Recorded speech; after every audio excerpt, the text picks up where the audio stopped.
أعوذ بالله من الشيطان الرجيم بسم الله الرحمن الرحيم وإذ جعلنا البيت مثابة للناس وأمنا واتخذوا من مقام إبراهيم مصلى وعهدنا إلى إبراهيم وإسماعيل أن طهر بيتي للطائفين والعاكفين والركع السجود۔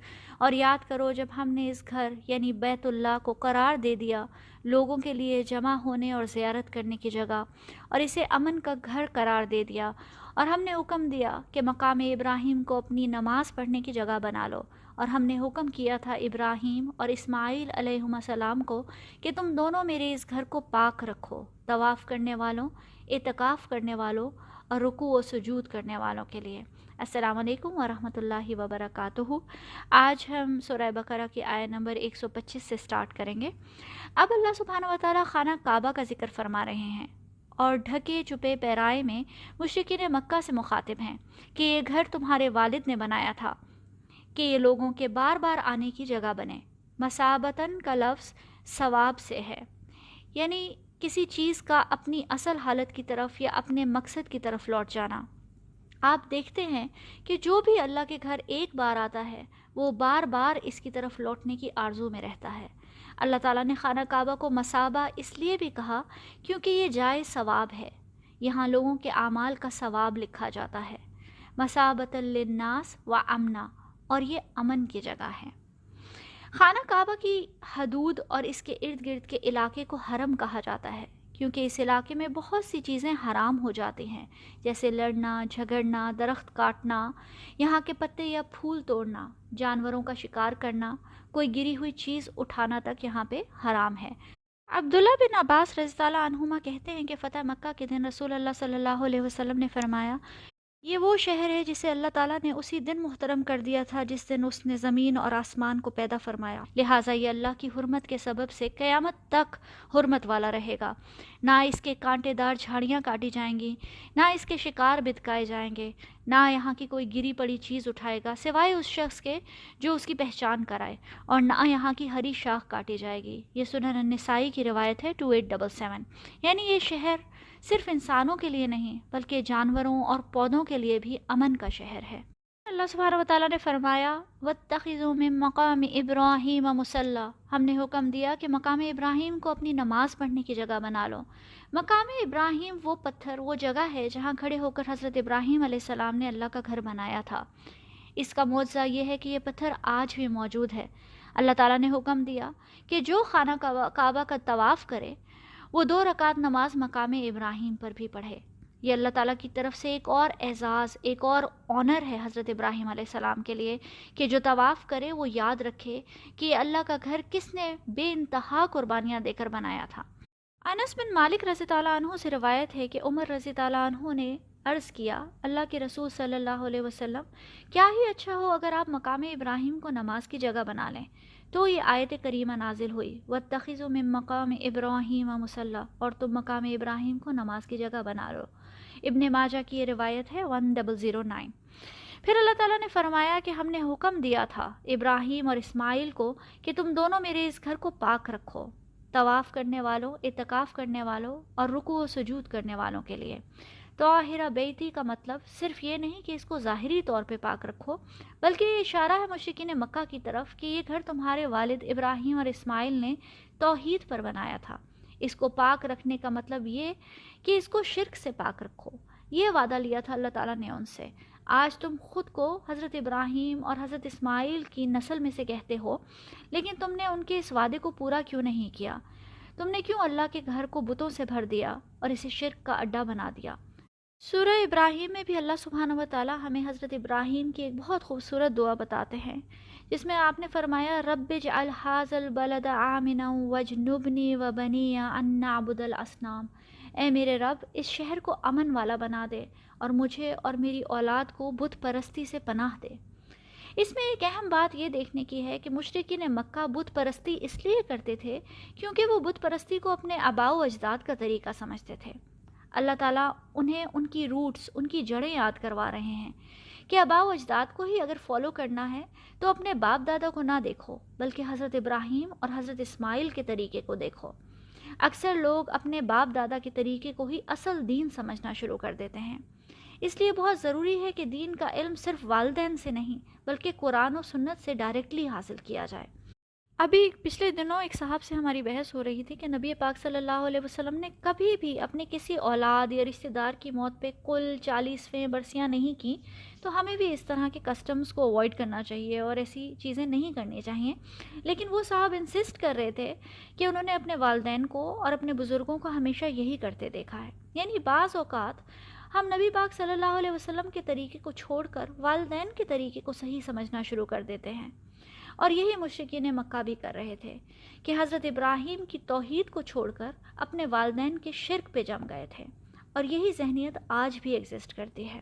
پھر آیہ نمبر 126 میں اللہ سبحانہ وتعالیٰ فرماتے ہیں وَإِذْ قَالَ إِبْرَاهِيمُ رَبِّ اجْعَلْ هَٰذَا بَلَدًا آمِنًا وَارْزُقْ أَهْلَهُ مِنَ الثَّمَرَاتِ مَنْ آمَنَ مِنْهُمْ بِاللَّهِ وَالْيَوْمِ الْآخِرِ قَالَ وَمَنْ كَفَرَ فَأُمَتِّعُهُ قَلِيلًا ثُمَّ أَضْطَرُّهُ إِلَىٰ عَذَابِ النَّارِ وَبِئْسَ الْمَصِيرُ۔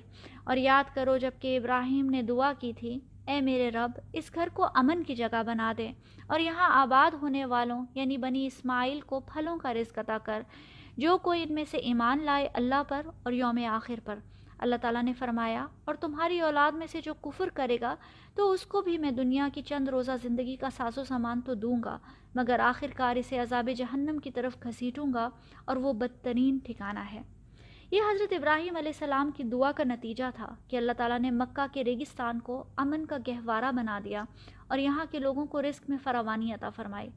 کسی بھی شہر میں لوگوں کے آباد ہونے کے لیے یہی دو چیزیں ضروری ہوتی ہیں کہ وہاں امن ہو اور رزق کی فراوانی ہو، تبھی وہاں نسلیں پنپتے ہیں۔ جب اللہ تعالیٰ نے حضرت ابراہیم کو حکم دیا کہ حضرت ہاجر اور اپنے نیو بورن بچے حضرت اسماعیل علیہ السلام کو صحرا میں چھوڑاؤ، تب انہیں چھوڑتے ہوئے حضرت ابراہیم نے صرف چند کھجوریں اور تھوڑا سا پانی دیا، لیکن آپ نے ایک بہت بڑی دعا کی اپنی اولاد کے لیے اور فرمایا اے میرے رب میں نے اپنی اولاد کو ایک بے آب و گیا وادی میں تیرے محترم گھر کے پاس لا بسایا ہے۔ اے ہمارے رب یہ میں نے اس لیے کیا تاکہ یہ نماز قائم کریں، لہٰذا تو لوگوں کے دلوں میں ان کے لیے کشش اور محبت پیدا کر دے اور انہیں پھلوں کا رزق عطا فرما تاکہ یہ شکر گزار بندے بنیں۔ یہ حضرت ابراہیم کی دعا تھی کہ آج تک وہاں پوری دنیا سے ہر قسم کا پھل آتا ہے اور رزق کی فراوانی ہے۔ ابھی پچھلی آیت میں ہم نے دیکھا کہ حضرت ابراہیم نے اپنی اولاد کے لیے امامت کا سوال کیا تو اللہ تعالیٰ نے فرمایا میرا وعدہ ظالموں کے لیے نہیں ہے، لا ینال عہد الظالمین۔ اس لیے اس آیت میں حضرت ابراہیم نے خود ہی احتیاط سے کام لیا اور فرمایا اور یہاں آباد ہونے والے یعنی میری اولاد بنی اسماعیل کو پھلوں کا رزق عطا فرما، جو کوئی ان میں سے ایمان لائے اللہ پر اور یوم آخر پر۔ یعنی حضرت ابراہیم علیہ السلام نے رزق کی دعا کو محدود کر لیا ایمان والوں کے لیے، لیکن اللہ تعالیٰ نے فرمایا وَقَالَ وَمَنْ كَفَرَ فَأُمَتِّعُهُ قَلِيلًا، تمہاری اولاد میں سے جو کفر کرے گا تو اس کو بھی میں دنیا کی متاع تو دوں گا۔ امتِّعُهُ کا لفظ متاع سے آیا ہے، یعنی کہ متاع سفر، دنیا کی زندگی گزارنے کا ساز و سامان، فائدے اور استعمال کی چیزیں۔ یہاں سے ایک بہت اہم سبق ملتا ہے کہ جب ہدایت اور امامت کا سوال ہوا تو وہ حضرت ابراہیم کی صرف صالح اور مومن اولاد کے لیے محدود کر دی گئی، لیکن جب دنیا کے رزق اور آسائش کا سوال آیا تو اس میں مومن ہونے کی کوئی قید نہیں۔ دنیا کا رزق اللہ تعالیٰ سب کو دیں گے کیونکہ اللہ تعالیٰ نے رزق کا وعدہ کیا ہے۔ اللہ تعالیٰ سورہ رعد میں فرماتے ہیں اللہ یبسط الرزق لمن یشاء ویقدر، اللہ تعالیٰ جس کے لیے چاہتا ہے رزق کو کشادہ کر دیتا ہے اور جسے چاہتا ہے نپا تلا رزق عطا کرتا ہے۔ وَفَرِحُوا بِالْحَيَاةِ الدُّنْيَا وَمَا الْحَيَاةُ الدُّنْيَا فِي الْآخِرَةِ إِلَّا مَتَاع، اور یہ لوگ مگن ہیں، خوش ہیں دنیا کی زندگی پر، حالانکہ دنیا کی زندگی آخرت کے مقابلے میں کچھ بھی نہیں ہے سوائے تھوڑے سے فائدے کے، ساز و سامان کے۔ بعض اوقات ہم دنیا کے رزق کی فراوانی دیکھ کر سمجھنے لگتے ہیں کہ شاید اللہ تعالیٰ فلاں شخص سے بہت راضی ہے، بہت خوش ہے، اس لیے اسے نواز رہا ہے، لیکن دنیا میں تو اللہ تعالیٰ نے فرعون اور قارون کو بھی خزانے دیے تھے۔ اللہ سبحانہ وتعالیٰ کے نزدیک اس دنیا اور اس کی آسائشوں کی کوئی قیمت نہیں ہے۔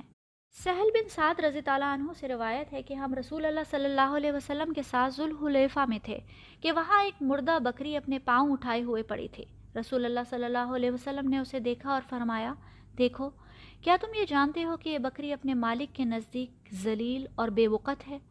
اس ذات کی قسم جس کے ہاتھ میں میری جان ہے، جتنی یہ بکری اپنی مالک کے نزدیک بے قیمت ہے، اللہ تعالیٰ کے نزدیک دنیا اس سے بھی زیادہ بے وقت ہے۔ اگر دنیا اللہ کے نزدیک مچھر کے پر کے برابر بھی ہوتی تو وہ اس میں سے کافر کو ایک قطرہ بھی نہ چکھا تھا۔ یہ ابن ماجہ کی روایت ہے 4110۔ پھر اسی بات کو سورہ زخرف میں اللہ تعالیٰ نے فرمایا، اگر یہ اندیشہ نہ ہوتا کہ سارے لوگ ایک ہی طریقے کے ہو جائیں گے، یعنی سب کے سب دنیا کی محبت میں کافر ہو جائیں گے، تو ہم رحمان سے کفر کرنے والوں کے گھروں کی چھتیں اور ان کی سیڑھیاں جن پر وہ چڑھتے ہیں اور ان کے دروازے اور ان کے تخت جن پر وہ تکیے لگا کر بیٹھتے ہیں، سب چاندی اور سونے کے بنا دیتے۔ یہ تو محض حیات دنیا کی متاع ہے، اور آخرت تیرے رب کے ہاں صرف متقین کے لیے ہے۔ یعنی دنیا میں مال و متاع کا ہونا اللہ کی خوشنودی کی نشانی نہیں ہے، اور نہ ہی اس دنیا میں رزق کی کمی اللہ کی ناراضگی کا ثبوت ہے، لیکن آخرت میں یہ آسائشیں صرف متقین کے لیے ہوں گے، اور گناہ گاروں کے لیے اللہ تعالیٰ فرماتے ہیں ثم اضطرہ الی عذاب النار وبئس المصیر۔ اضطرہ کا لفظ ادرن سے آیا ہے، جس کا مطلب ہے بدحالی، نقصان اور تکلیف۔ اردو میں ضرر پہنچانا بھی تکلیف پہنچانے کو کہتے ہیں۔ ضرورہ کا لفظ بھی یہیں سے آیا ہے، یعنی مجبوری، بیچارگی اور لاچاری۔ جو دنیا میں اللہ تعالیٰ کا کفر کریں گے، اللہ تعالیٰ انہیں سخت تکلیف اور لاچاری کی حالت میں جہنم کے عذاب کی طرف گھسیٹ لے گا۔ ابو موسیٰ الاشعری سے روایت ہے کہ رسول اللہ صلی اللہ علیہ وسلم نے فرمایا، بے شک اللہ تبارک و تعالیٰ ظالم کو مہلت دیتا ہے، مگر جب اسے اپنی گرفت میں لیتا ہے تو پھر اسے چھوڑتا نہیں۔ یہ جامع ترمذی کی روایت ہے 3110۔ تو پھر اس آیت کے ذریعے مشرکین مکہ کو یہ سبق دیا جا رہا ہے کہ یہ جو امن اور امان اور رزق کی فراوانی تمہیں ملی ہوئی ہے، وہ بھی حضرت ابراہیم علیہ السلام کی دعا کا نتیجہ ہے۔ اس میں تمہارا کوئی کمال نہیں ہے، اور نہ ہی یہ سمجھو کہ اگر تمہارے پاس رزق بہت ہے تو شاید اللہ سبحانہ و تعالیٰ تم سے خوش ہے یا راضی ہے۔ السلام علیکم ورحمۃ اللہ وبرکاتہ۔